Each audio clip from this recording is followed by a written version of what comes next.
You are listening to I Am Refocused Radio with your host, Shamaya Reed. This show is designed to inspire you to live your purpose and regain your focus. And now, here's your host, Shamaya Reed. Hey, welcome to I Am Refocused Radio. We are here once again, and today, just like any other day, we have a true honor having a special guest today. We have the one and only Mr. Marty Strong. He is a retired Navy SEAL officer and combat veteran. He's also a novelist and practicing CEO and chief strategy officer of an amazing new book that we're going to be talking about today. Be Nimble, How the Creative Navy SEAL Mindset Wins on the Battlefield and in Business.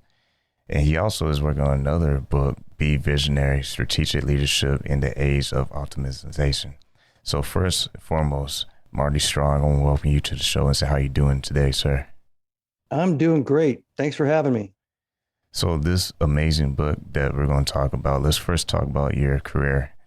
You as a retired Navy SEAL officer and combat veteran, take us back a little bit, man, and tell us some of the highlights of your career. Well, I joined the Navy when I was 17, about 2 weeks after I turned 17, primarily to get away from Nebraska, where I spent a lot of my childhood. And the result of that was I went through radar air traffic control school, and then I ended up at the basic SEAL training course, which is really a selection process that lasts 6 months long and held in Coronado, California, which is a kind of a part of the San Diego Bay Area. So I ended up making it through that course. We had about 75% attrition out of 126 students that started. And then I did my first 10 years as an enlisted SEAL, mostly on the East Coast, mostly at SEAL Team 2. And then I got orders to the schoolhouse to go back to Coronado and become an instructor of the first phase of SEAL training, which is the phase that most people see on TV. It's the one that you see guys carrying logs and boats, and it's where Hell Week occurs. So from there, I finished my undergraduate degree in business. I went to Officers Canada School. And at the middle point of my 20 years, I became an officer. So I spent the second 10 years as an officer, doing the same thing that I'd been doing as an enlisted guy. So all in 20 years, and then I retired. And after you retired, you also joined UBS as an investment professional. What's some of the tasks that you had to do with that profession? So I wanted to be an attorney, and I thought I was going to be an attorney, and I was talked out of it literally in the last 3 months before I got out of the Navy by a friend who was in the financial services industry. So I started interviewing, and I ended up at a company called Legg Mason Wood Walker, which is based in Baltimore. And they had a pretty good business model. They let you set up kind of your own business. They backstopped everything for you, but you paid for your own everything. You paid for your own brochures, your own business cards, and you went out there and you tried to find clients, and then hopefully their clients had money to invest, and then you invested and managed that money. After a couple of years, I was picked up by United Bank of Switzerland, which at that time was the largest financial services firm in the world. They were trying to make an inroad into the East Coast market in the United States. So I shifted over to them, focused entirely on managed fee-based business and portfolio management. So in other words, I got paid if I made more money for my clients, and they paid me a percentage of how many dollars I was managing for them, as opposed to me trying to sell a mutual fund or a stock or a bond every day, which is kind of the retail model. So all in, I did about 7.5 years in financial services. Didn't know how to sell anything to anybody on day one. Learned conceptual sales, learned how to do professional seminars.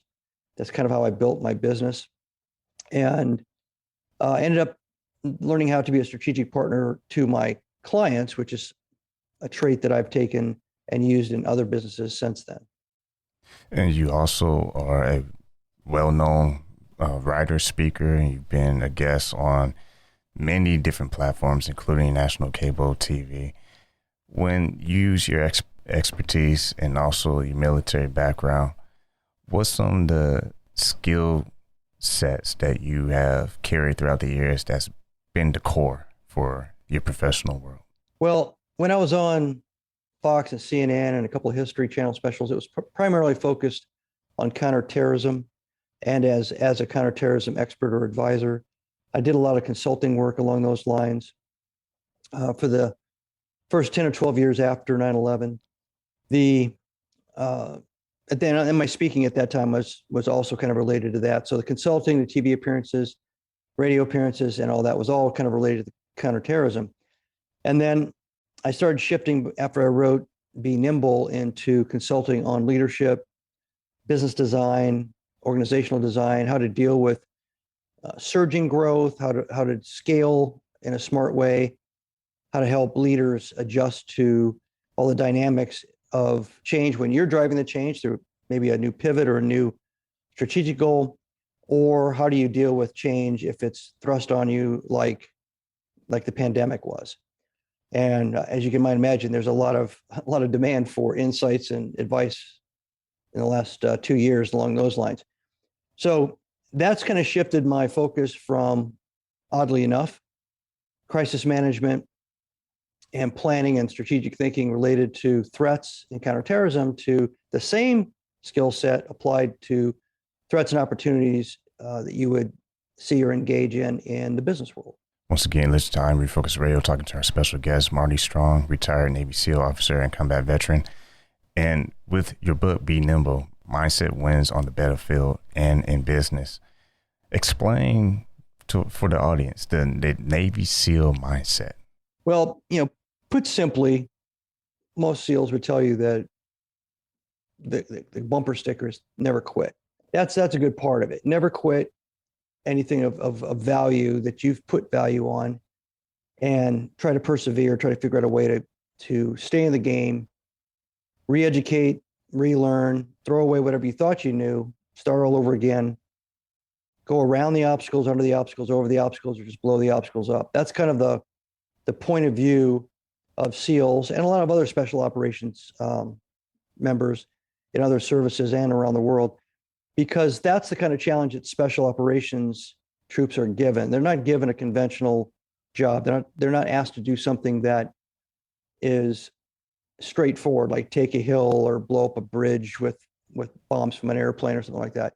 They're giving you, to be kind of trite, kind of the mission impossible task, something that no other conventional unit is equipped, prepared, trained to do. Maybe because of the location, maybe because of the sensitivity of the type of enemy that you're going up against, which is certainly the case in a lot of counterterrorism roles for special ops. So you end up knowing that's going to be tough, knowing that there's going to be problems along the way, knowing that a lot of your intelligence is going to fall apart, usually right as soon as you get on the mission and see it for real. All intelligence is fleeting. So the snapshot they gave you a week before you did the mission is probably 50% accurate, 50% inaccurate. So you're running and gunning and dealing with reality, replanning, assessing, analyzing, and still have the responsibility to accomplish the mission. So you can see in that kind of a role, there's no room for quitting. And so kind of in a nutshell, that's why SEALs focus so much on not quitting and why the job demands that. And also with the title, Be Nimble, the word nimble is basically meaning quick, light in movement or action. Touch on that for the audience, the story behind you choosing that word. I was very, very close to calling the book Be Humble, because intellectual humility is kind of the first step towards intellectual curiosity and creativity. If you don't have intellectual humility, if you're not humble, you don't let the new information in. You basically stick with what you know, stick with what you've learned, stick with what you've been taught, and oftentimes stick with what you've been told. So if you're that kind of a person with that kind of closed mind, you're going to reject the new information. And at the speed things are moving these days in business, the speed things move in warfare, you can't have a closed mind. You can't be static as a leader. You have to have an agile, open point of view, and you have to soak in information and insights from every possible source, because at some point you're going to have to act on it. So better to act on real-time, real information than putting a plan together and acting on something that you learned in school or in training someplace or you heard about 2 months ago, because that's probably stale information, or worse, it's even totally incomplete information and you're setting yourself up for failure. So being nimble is all those things, and the book's about leadership and conveying how SEALs stay nimble and agile with their thinking and how they use creativity along with that never quit mindset to try to push through and make things happen even when the odds are against them. And also this book, the style is not necessarily textbook, but it's kind of personal. So touch on that for the audience as far as how you are trying to deliver actionable steps. Well, there's a lot of different ways you can write a book. And actually what you're talking about, it was the hardest decision and took the longest for me to put together and make a decision on. That was, do I want to make it a textbook, an academic read? There's a place for that out there in the marketplace. And if I do that, that's fine. There's a format for that, and there's a lot of examples I could follow. Or do I want to put it in the context of books that I enjoy reading, that I get a lot of feedback from and impact from, that I reread over and over again? And books that talk in parables, or books that use, like the 1 Minute Salesman back in the 90s was a famous parable-oriented business book, or books that are very conversational and almost feel like you're having a one-on-one consultation with somebody, which Malcolm McDowell, the 80-20 rule, Tipping Point, there's a couple books that he's written. I like that style. And so I decided to make it conversational, make it as if I was having a personal consult as an advisor or a coach or mentor to a leader. And then I kind of define what my audience look like. So I have a range between those that aspire to be leaders, especially leaders that can handle themselves and do great, successful, positive things in chaos and crisis in businesses or organizations, and those that already are leaders and they want to up their game. So that was the focus audience, and the delivery platform, the delivery system was kind of being a consultation and a mentoring approach, which I had some other people reading the book as I was writing it. They're in business, CEOs and things. And I told them all that ahead of time. So they would read a chapter, give me feedback. And once in a while, I'd kind of stray off and go a little wonky and sound a little academic, and they'd call me on it. And then I'd go back and rewrite the chapter so it was in the right tone. And people who are listening to this interview, when they read this book, they also are learning about your journey, not just as a Navy SEAL, but both in that chapter and also later when you're doing the professional world business. So when they are reading about the journey part, the personal story, or some example that you can tease the audience listening right now of what you use in the book? Well, I did a lot of research on writing books like this, and something I hadn't considered at all was the question that every book or every resource brought up in the very beginning. And you have to answer the question as an author of something like this, why me? And if you can answer the why me question, then you've got credibility. And the other thing is, if you are talking about your experiences, which is less academic and more coaching and mentoring, they have to believe that you have experiences that are worth listening to, that you've had challenges that were worth their salt as far as the scale of the difficulty. And you can get them to bond to you a little bit by just telling a little bit about how you grew up. And if you have a really straightforward childhood, maybe that's not much of a hook. I had a very crazy childhood. I moved a lot of times. I had divorce in my family. I kind of, like I mentioned earlier, escaped from Nebraska to try to get to anywhere. And the easiest thing for me to do was to join the Navy. And, I didn't intend to join the Navy, but I didn't intend to become a SEAL, but I ended up through a mix up in orders. I ended up at SEAL training, and I ended up being talked into it. So if you read the first chapter, it's basically all these things about me as a young person, my habits, my characteristics, my hopes, my dreams, how those things were challenged by my family situation and moving every year. Hard to have a girlfriend or hard to stay on a football team and move up if you're in a different jersey every year at a different high school every year. So all those things are there, but it also is something that I try to weave it in a way that the reader sees the value of that story, that narrative, because it lends credibility and gives a little foreshadowing of the insights that I'm going to provide throughout Be Nimble. I didn't do that in Be Visionary because Be Visionary is more about strategic thinking. And I wanted to kind of hit the ground running right off the bat with Be Visionary. And once again, listening to Army Focus Radio, talking to Marty Strong. And this book is like a tool for people who use to almost like an assessment to see where they are in life. And would you say that is true? Yes, I'm not the person that invented the idea of doing a self-assessment or self-inventory. I do it all the time. I encourage my leaders to do it all the time because it's a tool that I found helps you become humble. If you actually are honest with yourself and you list all the skills or knowledge areas that you should know well, or you should be able to do well as a skill set, and then you rate yourself, you can see where your weaknesses are, your strengths are. It's kind of a SWOT analysis of a person. And if you do it on a regular basis, you then know what you need to reinforce your strengths, and you need to know how to offset your weaknesses, either with somebody else who's really strong in those areas, if you're in a leadership team, or through education and gaining expertise and gaining knowledge, and maybe learning the skill set that you were weak in.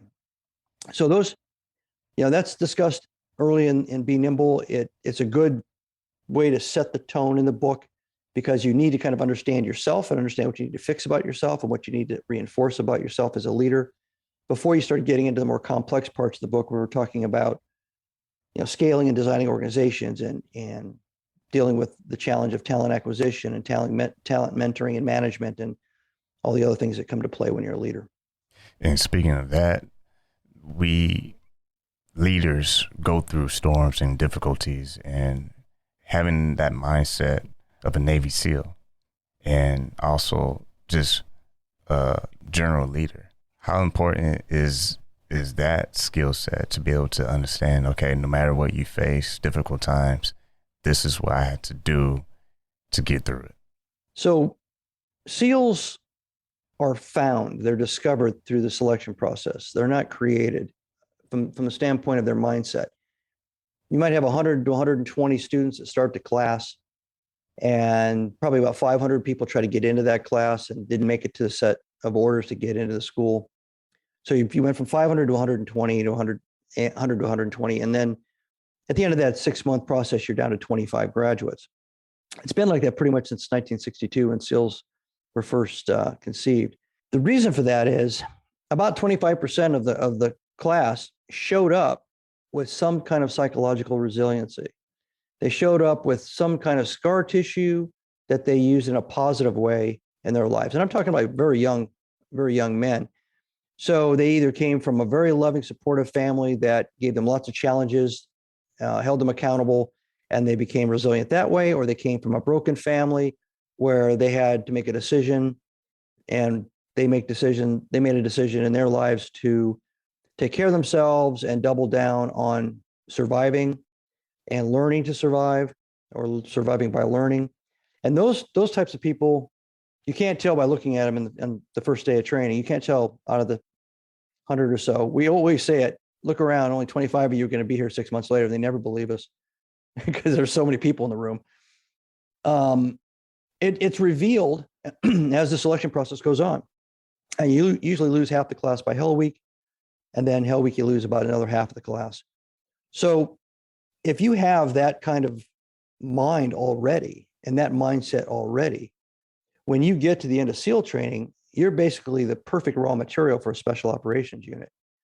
You're resilient, you're confident, you're a self-starter, you don't quit, you're optimistic, you're constantly contingency planning, you survive by learning and adapting and understanding and being nimble and agile. These are all the things. You don't know how to shoot a gun as well as you could. You don't know how to parachute out of a plane. You don't know any of those things. But $2 million later, after all that training is added to that core capability, you're pretty lethal. So now you flash into the commercial world.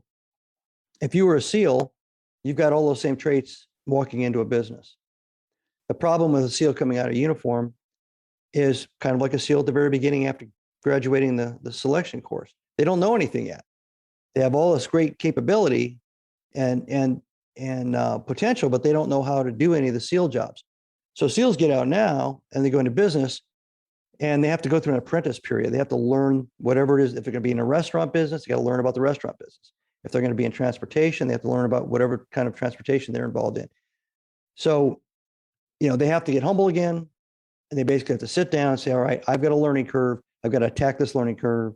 But usually by the time they start to pick up the skills, leaders in those organizations realize instantly what they have. They have a diamond there that they can put in charge of people and enthusiastically be followed, and optimistic leadership and all those things. So it does convey, the mindset does convey. And those traits that I mentioned, those traits are in a lot of people and they're in a lot of leaders. They're just not, I guess, massaged and pulled out as character traits to be emphasized and reinforced by a lot of senior leaders and organizations. They just don't see it, so they don't cultivate it. Once again, we listen to I Am Refocused Radio, talking to our special guest, Marty Strong, a retired Navy SEAL officer and combat veteran. You go to his website, martystrong.benimble.com. And in about 5 minutes left we have with you, man, when someone is looking at your life and they're like, man, this guy is doing all this great stuff. He's, Navy SEAL. Everyone knows Navy SEAL is top. So did you ever, when you went through the process and you were selected, I guess what I'm trying to ask is, how did you feel when you were selected? Were you always expecting to be selected, or what was it that was going through your mind? I was the worst runner in my class. I was the worst runner in my class on the first day. I was the worst runner in my class on graduation day. There are timed runs. There are 14-mile sand runs. There's all kinds of stuff.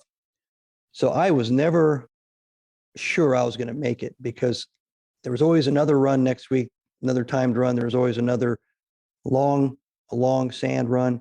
And we, back in those days, we ran in jungle boots and long pants, and we're usually wet because they'd have us hit the surf and then we'd run. So that was my Achilles heel. I really didn't think that I had a chance of graduating until maybe the last 4 or 5 weeks, because unless I had a safety event where I did something stupid with a gun or with demolitions or something, I was pretty much going to get the graduation day. And the funny thing is, again, this is back to that humility thing. I was excited. I think everybody was excited for about the 30 minutes after graduation was over. Then we were heading to jump school and we realized we don't know anything. We're at the very, very beginning. And so then you start thinking, okay, what if I don't know how to jump? I don't know anything about jumping. And so you have that. It's a good thing. It's not that you're fearful of it.